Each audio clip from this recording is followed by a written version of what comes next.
The gravity generators aboard Harmony's Edge hummed, with the kind of artificial perfection that made Jake Morrison's teeth itch. He'd been standing at attention for 3 hours now, watching diplomats argue over territorial boundaries, with the passion of accountants debating tax codes.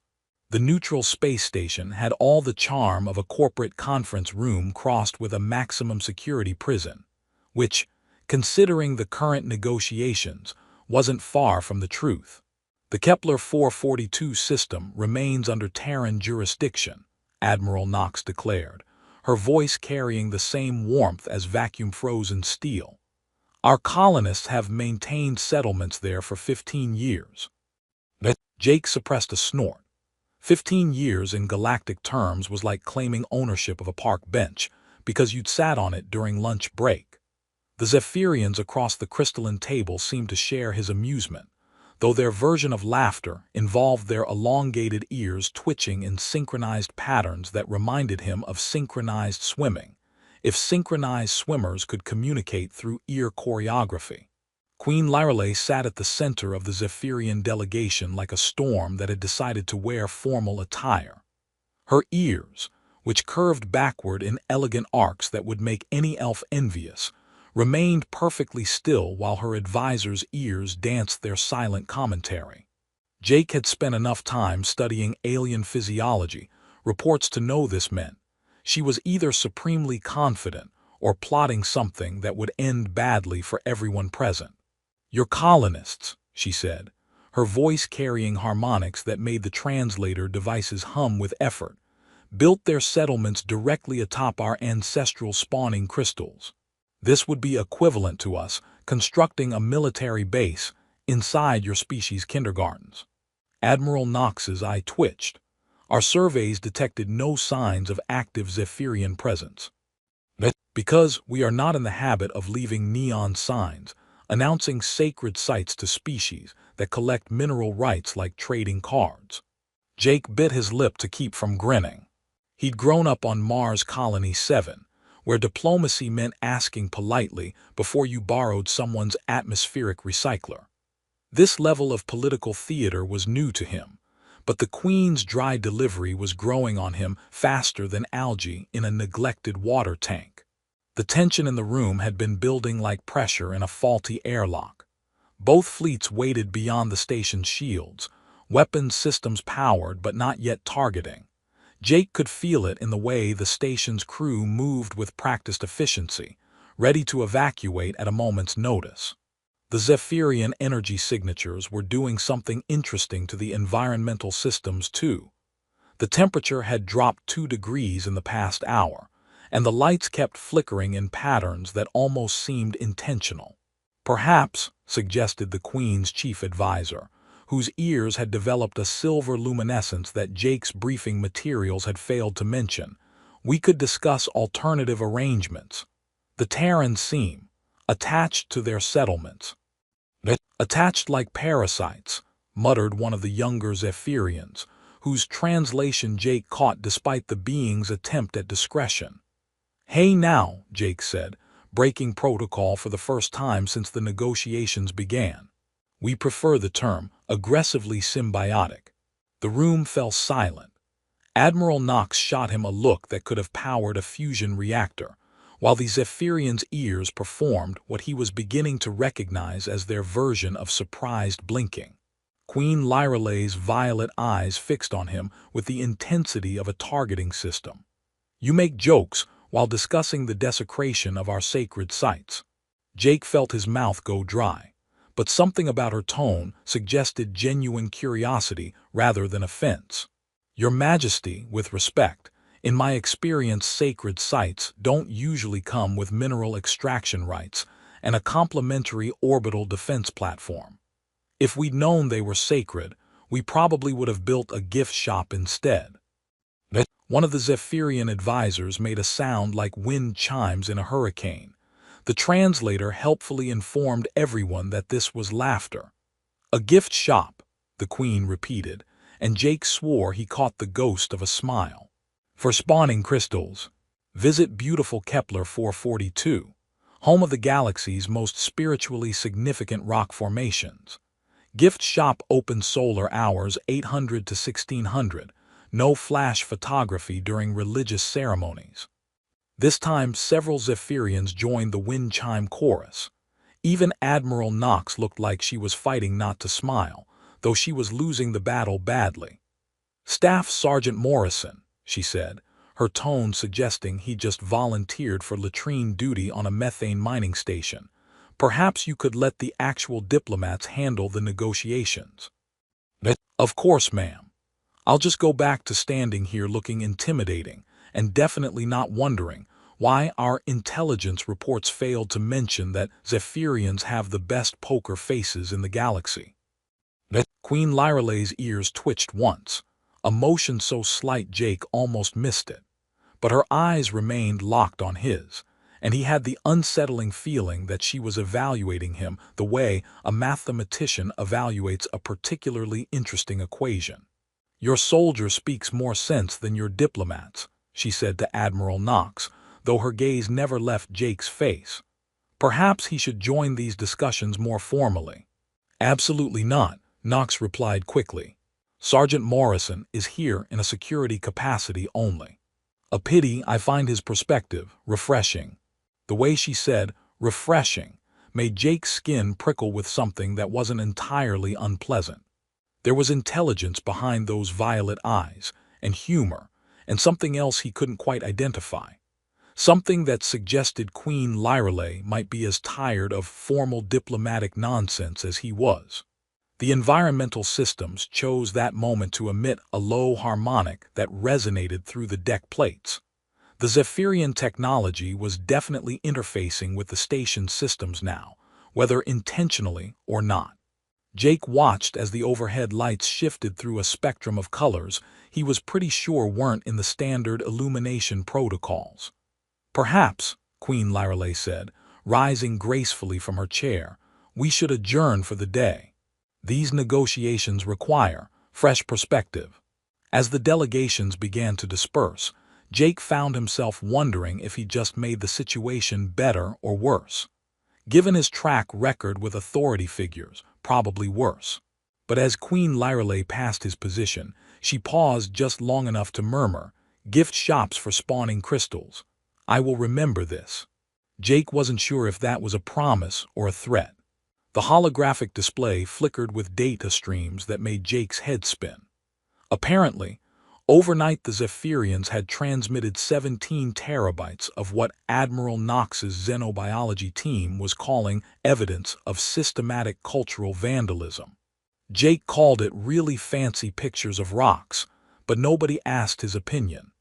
"These crystalline formations," Queen Lyraleigh was saying, her voice carrying those weird harmonics that made the coffee in Jake's cup vibrate, "are not merely geological structures. They are the birthplaces of our children, where consciousness first emerges from quantum probability into reality." Jake nearly choked on his coffee. "Your kids are born from math. That's either the coolest thing I've ever heard or the nerdiest. I can't decide." The Queen's chief advisor, who Jake had mentally nicknamed Silver Ears, due to the constant metallic shimmer around his auditory appendages, made that wind chime sound again. The human's terminology is crude but not entirely inaccurate. Consciousness crystallization is indeed a mathematical process. "Great," Admiral Knox muttered, rubbing her temples like she was trying to massage away a migraine the size of Jupiter. "We accidentally built suburbs on their maternity wards." The holographic evidence continued scrolling past. Images of human construction equipment operating around formations that pulsed with bioluminescent patterns Jake was now starting to recognize as Zephyrian emotional responses. The crystals were definitely reacting to something, their internal light shifting from calm blues to agitated reds whenever the machinery got too close. "The quantum resonance disruption," Queen Lyraleigh continued, "has already resulted in the loss of 3 potential consciousness emergences. In your terms, we have experienced 3 infant mortalities due to your colonial expansion." The room temperature seemed to drop another few degrees. Jake noticed the station's environmental systems were definitely responding to the Zephyrian presence now, Not just temperature, but air pressure, humidity, even the background electromagnetic field that kept his tablet functioning properly. It was like the Queen's emotional state was networked directly into the station's infrastructure. "We had no way of knowing," Admiral Knox said, though her voice had lost its earlier edge. "Our surveys indicated no sentient activity. Because consciousness emergence occurs on quantum scales until the moment of crystallization. Your instruments would detect nothing until the moment of birth, at which point disruption causes immediate dissolution." Jake watched the holographic timeline replay, showing human construction proceeding normally until specific moments when the crystal formations suddenly went dark.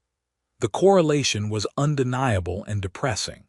"This is why," Silver Ears added, his ear glow shifting to what Jake was learning meant diplomatic emphasis. "Our response fleets have powered weapons systems. 3 deaths of the unborn constitute an act of war under the concordance of stellar species." "Wait," Jake said, setting down his coffee. "Powered weapons systems, as in currently ready to fire." Queen Lyraleigh's ears twitched once, that barely perceptible motion he'd noticed yesterday. 16 dreadnoughts maintain targeting locks on your vessels as we speak, Sergeant Morrison." "Well, that's just fantastic." Jake looked around the room at the suddenly pale faces of the human delegation. "I don't suppose anyone thought to mention this minor detail during yesterday's pleasantries." "The weapons systems activated during the night," Admiral Knox said, consulting her tablet with the expression of someone reading her own death warrant. "Our fleet commanders are requesting permission to respond in kind." "Absolutely not," the Queen said, and the station's lights flickered ominously. "Any aggressive action will be interpreted as confirmation of hostile intent." Jake felt the familiar prickle of a situation spiraling completely out of control. This was different from ground combat, where you could at least see the enemy and shoot back. This was politics with the potential for planetary extinction, and everyone in the room seemed determined to make the worst possible choices. "So let me get this straight," he said, earning another warning look from Admiral Knox. "We accidentally built condos on your nurseries, which is basically like setting up a construction site inside a hospital's neonatal unit. Your people are understandably upset, and have responded by pointing enough firepower to glass a moon at our ships. Our people want to point guns right back because that's what humans do when someone points guns at us. And we're all sitting here pretending that talking about mineral rights and colonial precedent is going to solve this before someone gets trigger-happy." Queen Lyraleigh's violet eyes fixed on him with that unsettling intensity again. "Your assessment is crudely accurate. Right, so here's my question. What do you actually want? Not the diplomatic answer, not the position your advisors told you to take. What would actually make this right?" Silver Ears' luminescence shifted to patterns Jake definitely hadn't seen in the briefing materials. Several other Zephyrian advisors began the ear-twitching communication Jake was starting to think of as their version of frantic whispering. "That is not how these negotiations function," Admiral Knox said sharply. "Maybe that's the problem," Jake replied. "Your Majesty, humor me. If you could wave a magic wand and fix this situation, what would it look like?" Queen Lyraleigh was quiet for a long moment, her ears completely still while her advisor's ears performed increasingly complex patterns. The station's environmental systems hummed with harmonics that seemed to match her breathing. "The sites could be relocated," she said finally. "The consciousness emergence process can be transferred if performed correctly. But it requires cooperation between our technologies and yours, shared research, mutual understanding." "That sounds reasonable," Jake said, glancing at Admiral Knox. "Reasonable solutions to problems nobody expected. Cooperation instead of conquest, revolutionary stuff." "The political complications are extensive," Silver Ears interjected. "Joint ventures require treaty frameworks, technology sharing agreements, cultural exchange protocols, which could take years to negotiate," Admiral Knox added. Meanwhile, both fleets are maintaining battle stations. Jake felt frustration building in his chest like pressure in an overloaded reactor. This is insane. We're talking about cooperation between species, scientific advancement, mutual benefit, and everyone's acting like it's impossible because of paperwork. The holographic display chose that moment to flicker and die, leaving the room lit only by the Zephyrian advisor's luminescent patterns and the station's emergency lighting. The environmental systems groaned audibly. The quantum field interference is increasing, Queen Lyreley observed. Strong emotions destabilize the local reality matrix. Great, so we're literally making things worse just by being frustrated about how bad things are, Jake muttered. That's not ominous at all. He looked around the room at the faces illuminated by alien bioluminescence. Human diplomats trying to maintain poker faces while calculating survival odds. Zephyrian advisors communicating through ear semaphore like an elegant panic semaphore. And Queen Lyreley sitting in the center of it, all like the eye of a very polite hurricane. You know what, he said, surprising himself with his own boldness. Forget the fleets, forget the politics, forget all of it. Your Majesty, despite this entire mess, despite the fact that we're probably all going to be space dust before lunch, you'd make a cute wife. The words left his mouth before his brain caught up with what he'd said. The room went silent in that special way that usually preceded explosions, natural disasters, or court-martial proceedings. Every Zephyrian in the room froze completely, their bioluminescent patterns shifting to colors. Jake had silver ears was practically vibrating, his luminescence cycling through what Jake was now certain were the Zephyrian equivalent of emergency flashers. The human has invoked the Velter bonding protocol. This is unprecedented. This is impossible. This is hilarious, interrupted another Zephyrian advisor whose ears had gone completely gold. A human accidentally proposes marriage through cultural ignorance and temporal compression. Jake felt his brain catch up with recent events like a computer rebooting after a power surge. Wait, hold on. Marriage. I was making a joke. A really poorly timed, inappropriate joke that I immediately regret, but still a joke. The Velter recognizes no distinction between jest and intent when formally accepted before witnesses. Silver Ears explained, his translation device working overtime to handle what sounded like legal terminology mixed with panic. The bonding is now ritually established and requires completion within one solar cycle, or what? Admiral Knox demanded. Or the rejection constitutes a formal declaration of war against the Zephyrian Empire, punishable by immediate orbital bombardment of the offending party's homeworld. Jake sat down heavily, which was difficult since he'd been standing at attention. So my options are marriage or genocide. That's just great. That's fantastic. This is definitely not covered in the military handbook. Queen Lyreley, who had remained serenely quiet during the chaos erupting around her, finally spoke. The bonding laws exist to prevent exactly this situation, Sergeant Morrison. Political marriages arranged under duress have historically led to significant interstellar conflicts. But I'm not political. I'm barely even military. I'm just some guy from Mars Colony 7 who makes inappropriate jokes during diplomatic crises.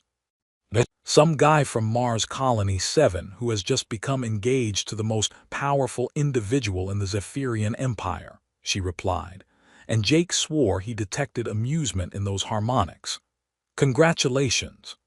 The station's environmental system chose that moment to emit a sound like a whale song performed by a malfunctioning synthesizer. The lights flickered through a spectrum that definitely wasn't in any standard illumination protocol Jake had ever seen. The quantum resonance fields are destabilizing, observed one of the younger Zephyrian advisors. The emotional energy from this bonding is interfering with local space-time. Perfect, Jake muttered. I accidentally get engaged and break physics. My mother's going to be so proud. Admiral Knox had been furiously tapping on her tablet throughout the exchange. I'm reading the legal databases now. The Velter bonding protocol is recognized under the Concordance of Stellar Species as a legitimate diplomatic arrangement. Refusing to honor it would indeed constitute a hostile act. What if we just pretend this never happened? Jake suggested hopefully.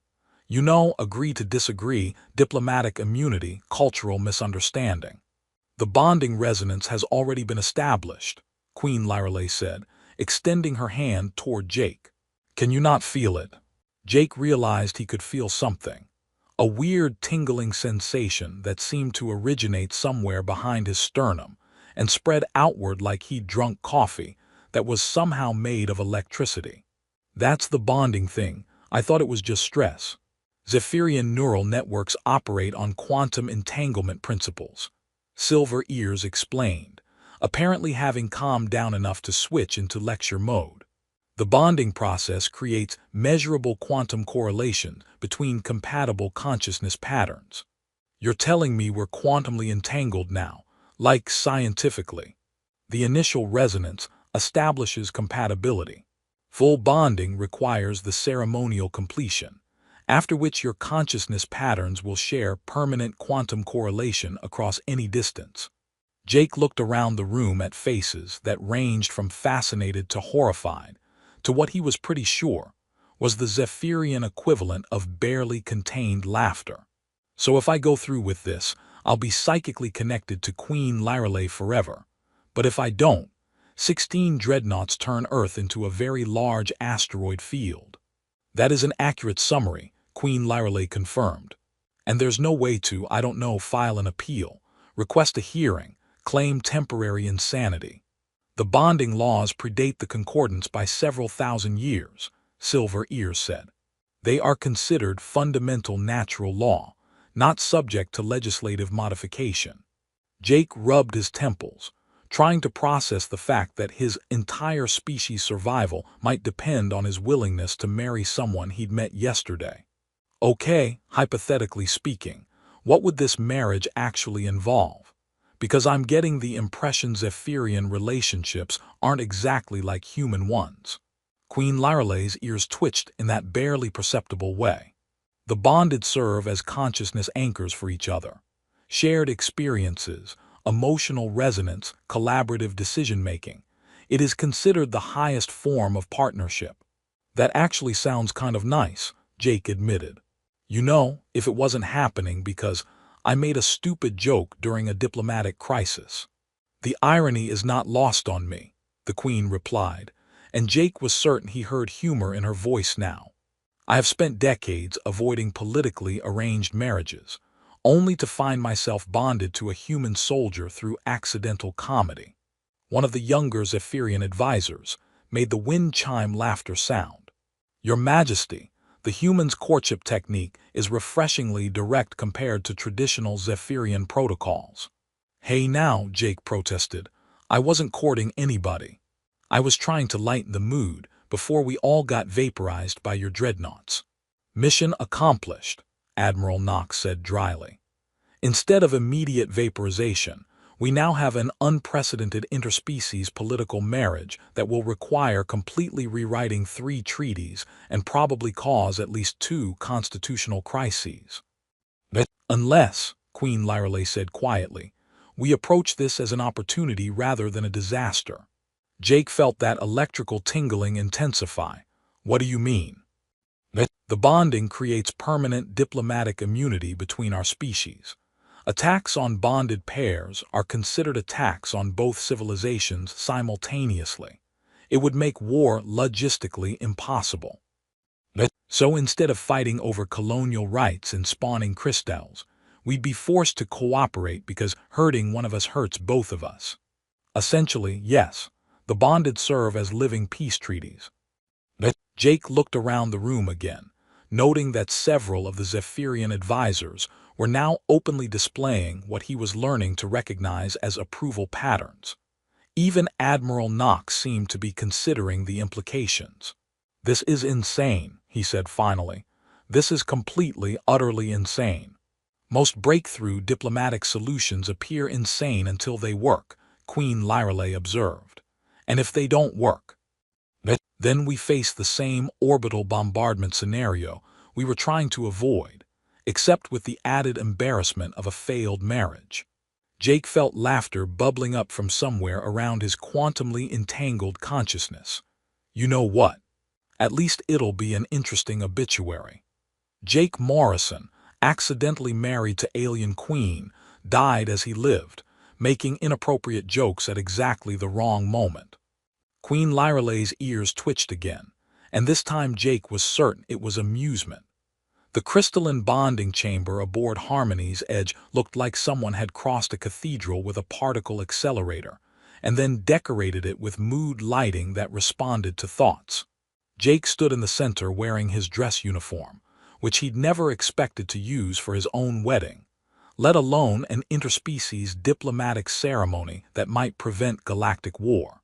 The quantum resonance amplifiers are calibrated, Silver Ears announced, his luminescence now a steady gold that Jake had learned meant professionally excited. The consciousness bridging matrix is stable, and the ceremonial witnesses are in position. Jake looked around at the assembled crowd.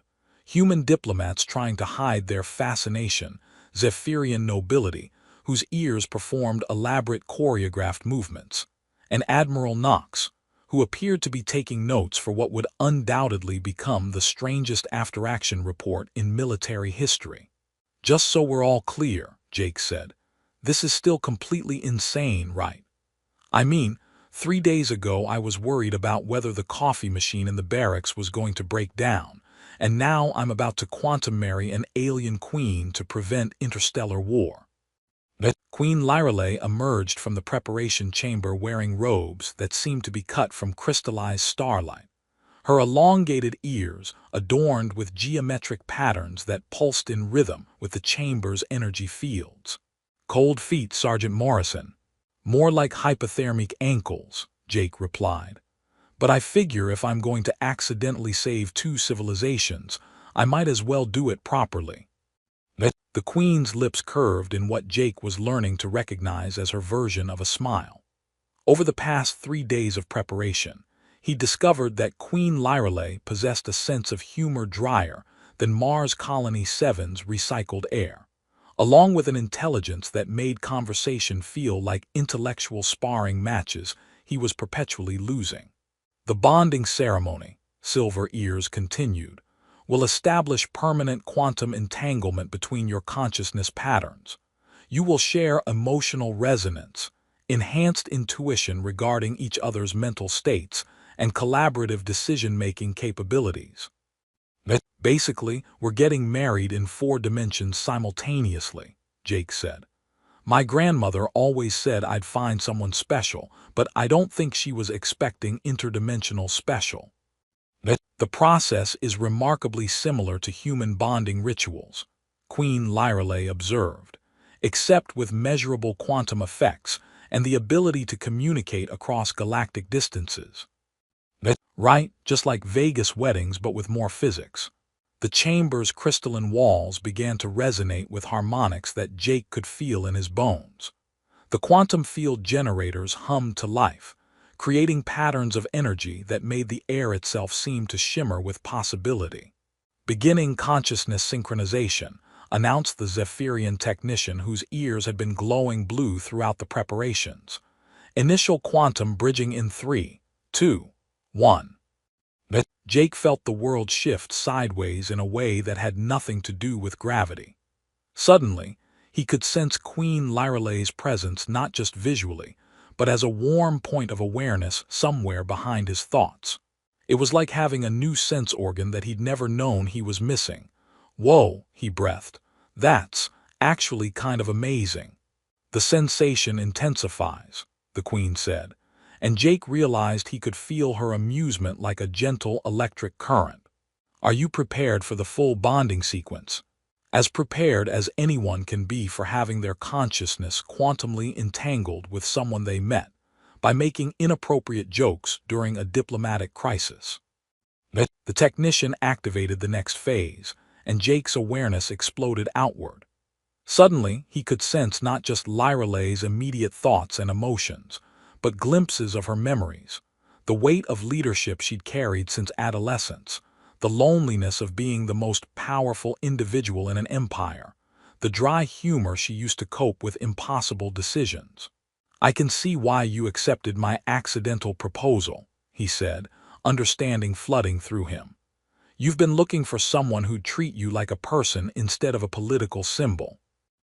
And you have been looking for a purpose beyond following orders and making jokes," she replied, and Jake realized she was right.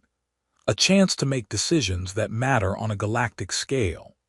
The final phase of the ceremony involved what Silver Ears had described as consciousness harmonization, which turned out to mean standing very still while their quantum-entangled minds figured out how to coexist without driving each other insane. "This is definitely not covered in any military training manual," Jake said, as he felt his thoughts synchronizing with someone who possessed several centuries more experience and approximately 1,000 times more political responsibility. "Nor in royal education protocols," Lyralay replied, "though I find your perspective refreshing.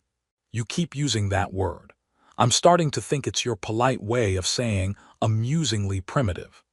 It means you approach problems without the constraints of conventional thinking.